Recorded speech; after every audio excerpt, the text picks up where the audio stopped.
The forest was quiet that night, too quiet for Evan's liking. The moon hid behind thick clouds and the air smelled of wet earth after rain.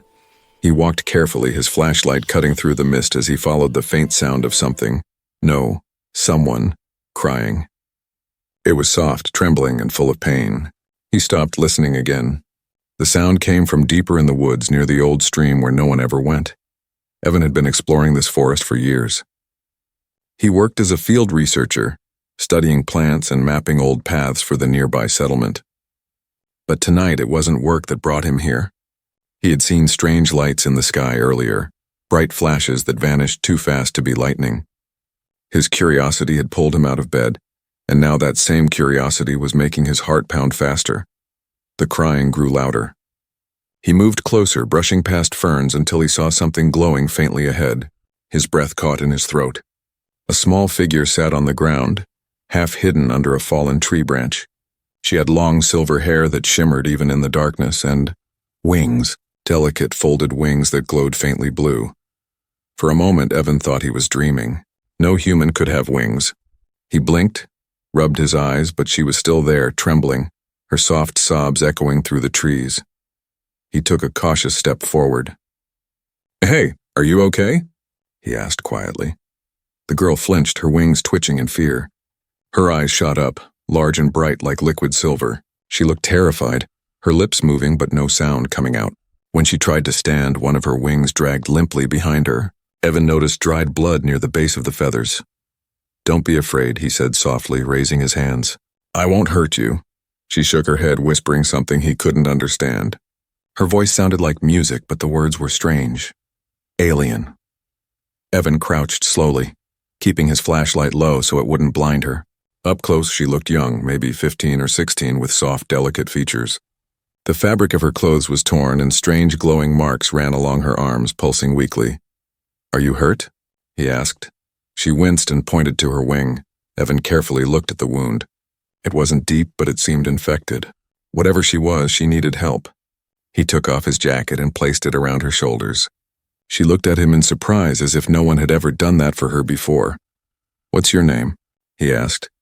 She hesitated, then pressed a trembling hand against her chest. "Lyra," she whispered. "Lyra," he repeated. "I'm Evan." Her lips curved slightly, but the fear didn't leave her eyes. Thunder rumbled in the distance, and she flinched again. "They come," she said slowly, her words broken but clear enough. "They find me." "Who?" Evan asked. But before she could answer, a sharp light flashed across the sky, bright and cold like a star falling too close. It moved fast, cutting through the clouds, and then vanished. The ground shook faintly beneath them. Lyra grabbed his arm. "Hide," she whispered urgently. "Please." Evan didn't know what was happening, but something in her voice made his stomach twist. He nodded quickly and helped her up. Her legs were weak and her wings trembled, but she let him guide her. Together they moved through the trees until they reached his small cabin near the edge of the forest. He opened the door and brought her inside. She looked around in awe at the simple human things, the firelight, the shelves, the soft blanket. Evan helped her sit near the fire, then wrapped her wings gently to keep them warm. Outside, the rain began to fall again, pattering softly on the roof. Evan could still hear distant thunder, but something about it didn't sound natural. It was rhythmic, mechanical, almost like engines. Lyra hugged herself and stared into the flames. "They hunt me," she whispered. "Please, don't let them find me." Evan looked at her glowing feathers, the faint symbols that shimmered beneath her skin, and the fear in her eyes. He didn't know who they were or why they were looking for her, but he knew one thing. He couldn't turn her away. "You're safe here," he said quietly. "I promise." Lyra looked up at him, her silver eyes softening for the first time. Outside, another flash lit up the night sky, closer this time. The wind howled through the trees. Evan didn't know it then. But that moment, the night he found a crying, winged girl in the forest, was the night humanity's fate began to change forever. Morning sunlight slipped through the forest leaves, painting gold lines across the cabin floor. Evan woke to the smell of damp wood and the soft rustle of feathers. For a moment he thought he was still dreaming, until he saw her. Lyra sat near the fireplace, her silver wings half spread, catching the light like glass. She looked calmer now, though her eyes still carried fear. Evan handed her a cup of warm tea, unsure if she even drank tea. She held it carefully, studying the steam as if it were something new. "Better?" he asked softly. Lyra nodded slowly. "Safe. Here," she said in broken English. Her voice was light, musical, yet it carried a sadness that made Evan's chest tighten. He smiled a little. "Yeah, safe here." Over the next few days, Lyra began to learn words faster. She listened carefully when he spoke, copying sounds, watching his mouth as he said them. Sometimes she laughed at her mistakes, a sound so gentle it made the cabin feel warmer. Evan realized she wasn't just healing her wounds. She was studying him, his world, his language. One morning, as he cleaned her bandages, she flinched when the forest patrol drones passed overhead. They were harmless, scanning for illegal miners or hunters, but she stared at them with wide, terrified eyes. "Hey, it's okay," Evan said. "They won't hurt us." She shook her head quickly. "They see light. They follow," he frowned. "Light?" Lyra touched the faint glowing symbols on her arm. "Mark of home," she whispered. "They search for me." That was when Evan began to understand she wasn't just different. She was running. That night, he asked again gently, "Lyra, why are you here? Why were you hurt?" She hesitated. Her wings folded tightly against her back, and she stared into the fire for a long time. Then, with a trembling breath, she spoke. "My world, sky realms," she said slowly, searching for words. "Many-winged." "Many strong. But proud, cold." Evan listened, trying to follow her broken sentences. "King says war. Must fight." Others. Her eyes shimmered sadly. "I say no. I want peace. They call me traitor. I run. They hunt." Evan sat quietly, his hands still. "They wanted you to fight and you refused?" She nodded. "Yes, they kill those who say no." Evan's stomach turned. He had heard about alien wars from broadcasts before, but none had ever reached Earth's skies. The idea that one of their own had fallen here, in his forest, felt unreal. Lyra looked up suddenly. "You help me. They hate you too," he frowned. "Why would they hate me?" "Because you hide me," she said softly. "They see you as ally." Evan fell silent. He knew she was right. If her people ever came here, they might see humans as enemies just for helping her. But looking at her, fragile, wounded, yet brave, he couldn't imagine doing anything else. "I don't care," he said quietly. "You needed help." Lyra blinked as if she didn't understand that kind of kindness. Her lips curved into the faintest smile. "You strange," she whispered. Evan chuckled. "I get that a lot." The following days turned peaceful. Lyra began to walk again, exploring the small clearing behind the cabin. She touched everything, and flowers, leaves, even raindrops, and with childlike wonder. Sometimes she would spread her wings just to feel the breeze. Evan found himself watching her often, amazed by her grace. But she never stopped glancing at the sky. Each night before sleeping, she would climb onto the roof and stare at the stars, whispering words in her own language. Evan once asked what she was saying. "I pray," she replied softly. "To stars, for you." He didn't know what that meant, but he smiled anyway. Then one night, the peace broke. A strange hum filled the air, deep, pulsing, not like thunder or wind. Lyra's eyes widened instantly. "No," she whispered. "Too soon." Evan ran outside and saw faint red lights moving far above the forest, blinking like eyes. The sound grew louder, echoing through the trees. Lyra grabbed his arm. "They near. They find me." Evan's heart pounded. "We'll hide you again," he said. She shook her head. "Not enough. They have eyes that see through stone." The forest began to glow faintly under the strange red light from above. Evan could hear mechanical wings slicing the air. Lyra pressed her hand to his chest. "Whatever happened," she said. "Thank you." Then she spread her wings, shining like molten silver, ready to fly, though fear trembled in her every breath, and in that moment, Evan understood. This wasn't just a lost girl hiding in his woods.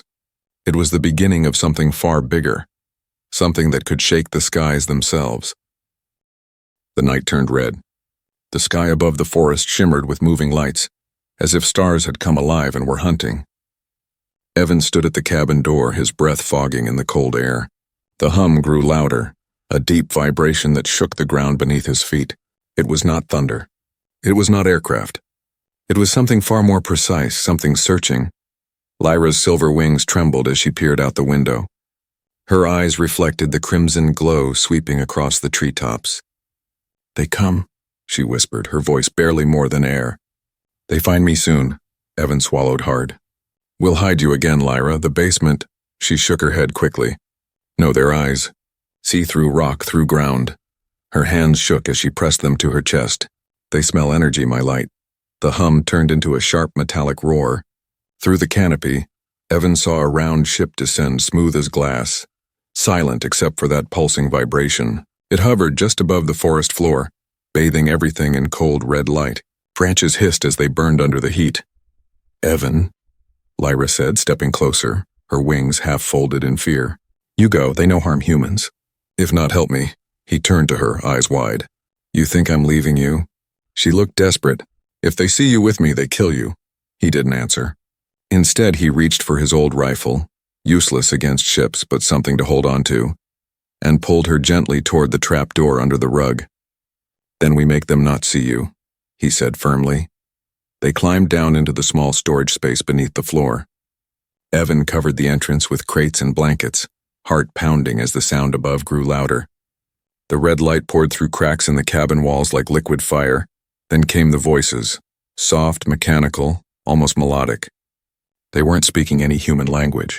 Evan couldn't understand, but Lyra's face went pale. "What are they saying?" he whispered. "They call my name," she said, trembling. "They tell me, surrender." Heavy footsteps echoed above them, metal boots on wood. Evan held his breath. The door creaked open and a bright beam swept across the room. A sharp sound followed, like electricity cutting the air. Something scanned the cabin, slow, methodical, searching for life. Lyra bit her lip hard to stay silent. Her wings glowed faintly despite her effort to dim them. Evan grabbed an old blanket and threw it over her back, pressing her close. The scanner passed over them. A brief pause. Then the light moved on. For a moment all was quiet. Then crash! The front window shattered. A tall figure stepped in, armored from head to toe, wings of black metal folded against its back. Its eyes glowed red. Lyra's hand clenched Evan's. "Hunter," she mouthed silently. Evan could hear the machine breathing, slow and cold, like air being pulled through steel. The hunter scanned again, the red light crawling across the floorboards, inches from their hiding place. The beam stopped. Evan's heart froze. Then the light blinked off and the sound of wings filled the cabin. The hunter rose again, smashing through the roof in a burst of debris. More ships passed overhead, searching the forest. When the noise finally faded, Evan dared to breathe again. Lyra was shaking violently, her feathers flickering dimly like dying stars. "They know," she whispered. "They will come again." Evan climbed out of the trapdoor and looked at the ruined roof. His home, his peaceful life, was gone. The trees outside were scorched, the ground littered with strange metallic dust. He turned to Lyra. "Then we'll move. Somewhere farther, deeper into the mountains. Somewhere they can't find you." Lyra's eyes filled with tears. "Why you help me?" "You risk everything." Evan gave a tired, sad smile. "Because when I found you, you were alone. And no one, human or alien, deserves to be hunted for wanting peace." She stared at him for a long moment, then nodded slowly. "You have brave heart," she said softly. "But brave hearts burn bright. Easy to see?" He didn't know if it was a warning or a compliment. By dawn, they had packed what little they could carry. The red glow had vanished, leaving behind a gray mist and silence. But somewhere above, among the clouds, Evan could feel unseen eyes still watching. As they disappeared into the thick forest trails, Lyra looked back once more at the cabin, smoke curling from the broken roof. Her voice trembled as she whispered in her own tongue, "Forgive me." Neither of them noticed the small black device buried beneath the ashes of the cabin wall, still blinking faintly, recording their every step. The hunters hadn't left. They were tracking, waiting, and soon the chase would begin again. The mountain air was colder now, thin and sharp. Mist rolled between the cliffs like slow-moving ghosts. Evan and Lyra had traveled for 2 days, climbing higher through hidden trails and narrow paths few humans ever dared to take. His body ached, but he said nothing. Lyra's wings were weak, one still wounded and bandaged, but she never complained. Every few hours she would stop, listening to the wind as if it whispered danger. They camped near a cave that night, a place deep in the mountain's shadow. Evan built a small fire, careful to keep the smoke low. Lyra sat beside it, her silver feathers glowing softly in the dim light. For the first time since they'd fled, she looked calm, almost peaceful. Evan watched her quietly. "Do you think they'll find us here?" he asked. Lyra shook her head. "Not soon. Mountains confuse their eyes. Metal inside stone, hard to see." Evan nodded, though he could still feel the weight of fear pressing on them. He looked up at the stars. They seemed closer here, sharp and cold. Somewhere out there, above those same stars, her people were still searching. "Lyra," he said softly, "you said they'd kill anyone who helped you. Why? Why do they hate peace so much?" She hesitated, then folded her wings tight around herself. "Our king believes war keeps power," she said quietly. "He says peace makes wings weak. I speak against him. I say there is another way, so I run." Evan stared into the fire, anger rising in his chest. "So they chase you just because you want peace?" "Yes," she smiled sadly. "You humans, not so different. You fight too." He gave a dry laugh. "Yeah, we do. Maybe that's why I understand you." For a moment, silence filled the cave, soft, heavy, but comfortable. The fire crackled gently, and Lyra leaned closer to it, warming her hands. Her eyes caught the light, turning golden. "Evan," she said quietly, "if I go and they stop," he frowned. "What do you mean, go?" "They hunt because I run," she whispered. "If I return, they stop burning your world. You safe?" "No," he said firmly. "They'll kill you," she smiled faintly. "Maybe, but they won't kill you." He stood, anger flashing in his eyes. "I didn't risk everything just to lose you now." Lyra reached out, gently touching his hand. "You already lose too much," she said softly. "Your home, your peace, your safety. All because of me." He looked at her, unable to speak. Lyra's wings spread slowly, glowing in the dim light of the cave. She looked like something out of legend, half angel, half warrior, but with tears shimmering in her silver eyes. "I will go before they find us," she said. "I will tell them humans had no part. They will believe me." Evan shook his head. "You don't know that." "I know enough," she whispered. "They will not question a daughter of the Sky Court." Evan froze. "You're royal?" She looked away. "I was. Before I ran. That changed everything. The girl he'd saved wasn't just any runaway. She was a symbol, maybe even the heir of her people. If she went back, the punishment would be worse than death." "No," he said again, stepping closer. "There has to be another way." Lyra smiled sadly, her voice breaking. "Sometimes, no other way. Only goodbye." The words hit him like cold wind. He wanted to argue, but the look in her eyes stopped him. She was already saying goodbye in her heart. Before dawn, she stood at the cave's entrance, wings folded. Evan tried one last time. "Lyra, please stay." She turned, tears on her cheeks. "You saved me when no one else would," she whispered. "Because of you, I saw kindness. Because of you, I will not let your world burn." Then she leaned forward and pressed her forehead gently against his. For a moment, everything was still, the firelight, the wind, even time itself. "Remember me when skies burn," she said softly, and with a single beat of her wings, she rose into the air, glowing brighter and brighter until she vanished into the mist above the cliffs. Evan stood there long after she was gone, staring at the empty sky. The mountain wind howled through the cave, cold and hollow. He didn't know if he would ever see her again, but deep down a small voice whispered, "This isn't the end." Somewhere far above, beyond the clouds, the sky realms would remember the girl who defied their king. And one day they would return, that night. As Evan walked back into the forest alone, a faint echo rolled through the heavens, distant thunder, or perhaps the sound of wings. He looked up, whispering, "Goodbye, Lyra." But the stars seemed to flicker back at him as if answering, "Not goodbye, not yet." 2 decades passed like falling leaves in the wind. The forest that once hid a silver-winged girl had grown thicker, darker, almost sacred. The cabin was long gone, burned and swallowed by time. But the man who once lived there still returned. Evan was older now, his hair streaked with gray, his hands rough from years of work. He had built a small house near the old trail, a quiet place to live out his days. Yet every evening as the sun dipped behind the mountains, he found himself walking back to that same clearing, the place where she had once stood. Sometimes he swore he could still hear the echo of her wings in the wind. Humanity had changed since that night. The world was busier now, cities stretching higher, sky lanes full of ships, machines whispering everywhere. Humanity had reached the edge of space, searching for new homes among the stars. But in the shadows of all that progress, rumors began to spread. People talked about lights seen above the poles, silent and silver, moving faster than any human ship. Some said they were secret military crafts. Others whispered of visitors, beings with wings of light. Evan always listened quietly, saying nothing. Deep down, he already knew. One quiet evening, he sat on his porch with a cup of tea, the forest whispering softly around him. The night was peaceful, almost too peaceful. Then the air changed. The birds stopped singing. The wind stilled. Evan stood, setting his cup down. The sky above the forest began to ripple, dark clouds forming where there had been none. A low hum rolled across the land, deep and familiar.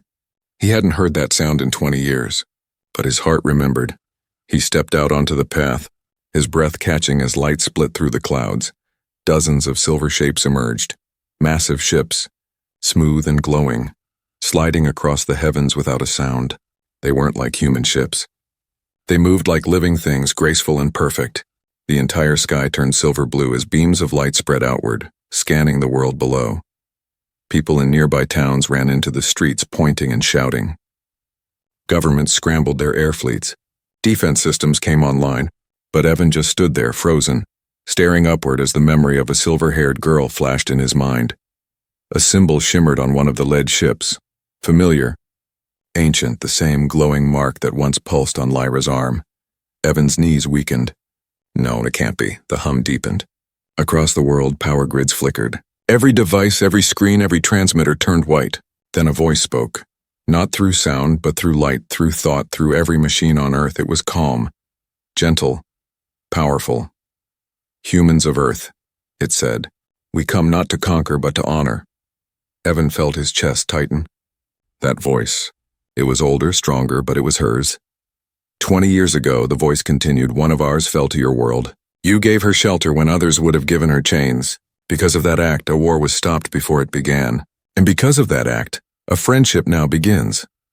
The ships arranged themselves in formation above the clouds, stretching across the horizon like a river of light. The largest vessel descended slowly, a beam of gold light touching down in the same forest clearing where Evan once found her. He didn't think. He just ran. His old legs ached, but his heart carried him. The wind roared around him as he reached the clearing, the air shimmering with energy. The golden light faded, and a figure stood at its center, tall, radiant. Her wings were no longer silver. They were pure white now, glowing softly. Her armor gleamed like starlight, and a crown of light rested on her head. She turned slowly, her eyes finding him at once. Evan, she said, her voice both human and celestial. He froze, tears filling his eyes. Lyra, she smiled gently.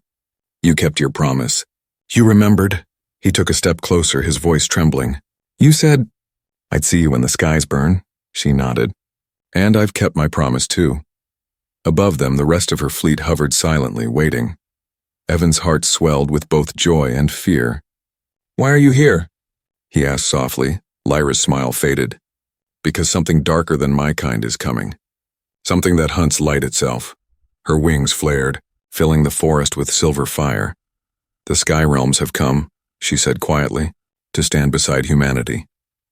Evan looked up at the shining sky, his tears lost in the wind. The girl he once saved had returned, not as a fugitive, but as a queen, and the real story was only beginning. The world stood still. Every camera, every telescope, every pair of eyes on Earth pointed upward. The silver fleet hung motionless across the sky like a crown of light. No one dared to speak, breathe, or move. Humanity had waited centuries for a moment like this, but no one had expected it to look like this. In command centers and city streets, people stared at screens showing the same scene. Hundreds of sleek, wing-shaped ships glowing against the stars. Some believed it was the end of days. Others whispered it was salvation. But for Evan, standing in that forest clearing, it was something else entirely. It was the return of a promise. He gazed up at the largest vessel, its hull covered in flowing light patterns that pulsed like a heartbeat. From its underside, a golden ramp extended, touching the ground softly as if the earth itself welcomed it. Then she appeared, Lyra. Her wings shimmered brighter than the dawn. The silver-haired girl he once sheltered was gone. In her place stood a queen. Her armor was smooth and white, edged with silver veins that moved like rivers of light.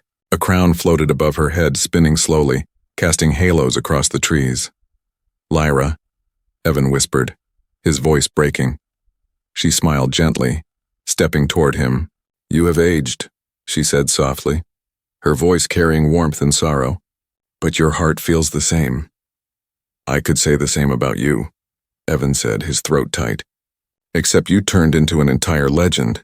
Lyra's eyes softened, but then her gaze turned upward.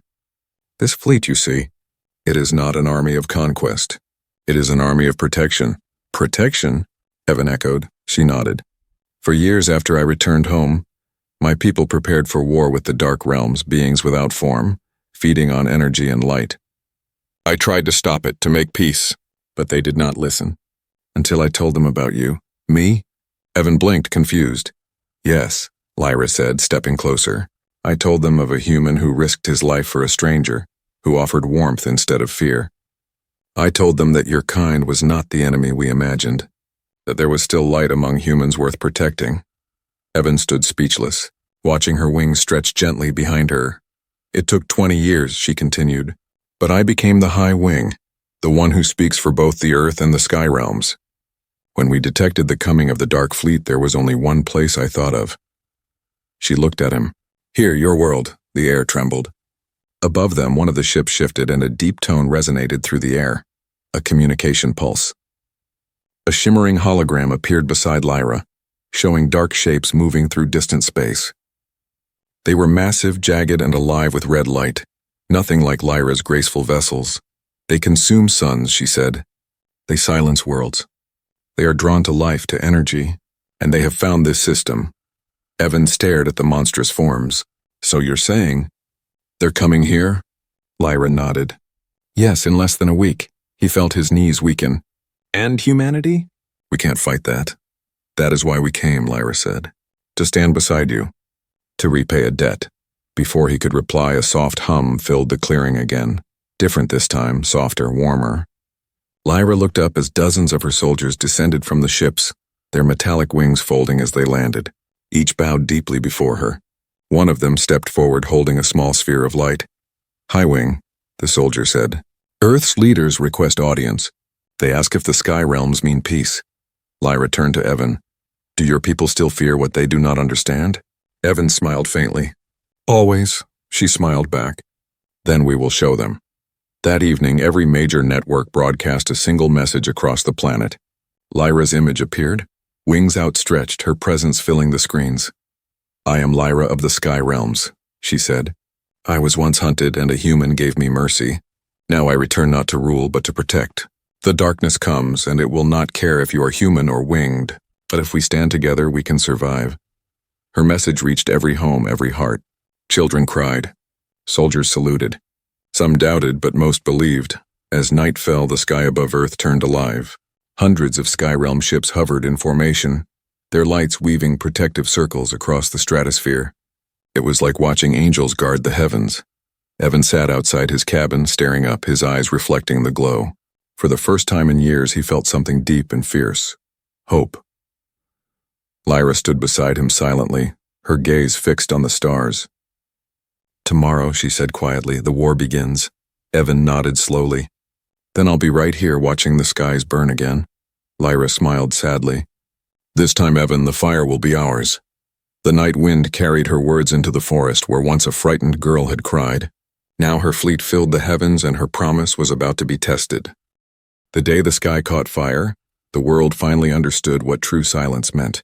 There were no birds, no wind, no sound, only a trembling stillness that stretched across every continent. Humanity watched from cities and mountains, from deserts and oceans. As the heavens began to shimmer with strange lights, the dark fleet had arrived. From beyond the edge of the solar system, they came, Massive, angular vessels shaped like jagged shards of night. Their surfaces absorbed all light, turning the sky into a swirling storm of black and red. They didn't fly so much as consume space, leaving trails of nothingness behind them. Lyra stood at the edge of the forest, her armor gleaming under the blood-colored dawn. Evan stood beside her, wrapped in a heavy coat, his old hands gripping the railing of his porch. Around them, the ground vibrated with the hum of engines from her fleet. Above, hundreds of silver ships hovered, their lights pulsing like beating hearts. "It's starting," Evan whispered. Lyra nodded. Her eyes glowed faintly, the same color as the light on her soldier's armor. "They're here for the sun," she said quietly. "If they drain it, all life will die within days." Evan looked at her. "Then stop them." Her wings flared wide. "We will." With a single word in her ancient tongue, the fleet moved. The sky erupted with motion, streams of light soaring upward as ships broke formation, rising to meet the black tide descending from the stars. The sound came seconds later, a low, thunderous rumble that shook the ground and hearts alike. From his clearing, Evan watched in awe. It was like watching gods fight. Silver beams cut through darkness, meeting crimson fire in explosive flashes. The sky became a battlefield of light and shadow. Lyra's voice echoed through the air, not from her lips, but through the ships themselves. "Hold the line. Protect the blue world. Do not let them touch its sun." Her soldiers responded with one voice, their cry echoing across the sky. Under the wings of the high wing, Evan shielded his eyes as one of the enemy ships broke through the upper clouds, its shadow stretching across the forest. It was enormous, easily the size of a city. Its surface shifted and moved like liquid metal, and from its center a gaping maw of red light began to open. Lyra looked at Evan. "Stay here." He grabbed her arm. "Don't you dare die again," she smiled faintly. "Not today." Then she leapt into the air, her wings bursting into a radiant flare that painted the sky silver. In an instant she was gone, racing toward the darkness above. The battle raged for hours. Human satellites broadcasted every second, every flash of light, every explosion. The world watched in silence as the sky realms fought for them, their shining ships standing like shields between Earth and destruction. But the dark fleet was endless. Every time one fell, another emerged from the void. They were not creatures of flesh or thought. They were hunger itself. In the command ship, Lyra stood at the center of a glowing platform, her wings extended wide, her voice commanding through the storm. "Focus all energy on the core. Cut their heart." Her ship surged forward, leading the charge. Blinding beams tore through the blackness, striking the lead enemy vessel. The impact lit the sky like a second sunrise. Down on Earth, Evan fell to his knees as the light spread across the horizon. The air grew hot, trembling, alive with power.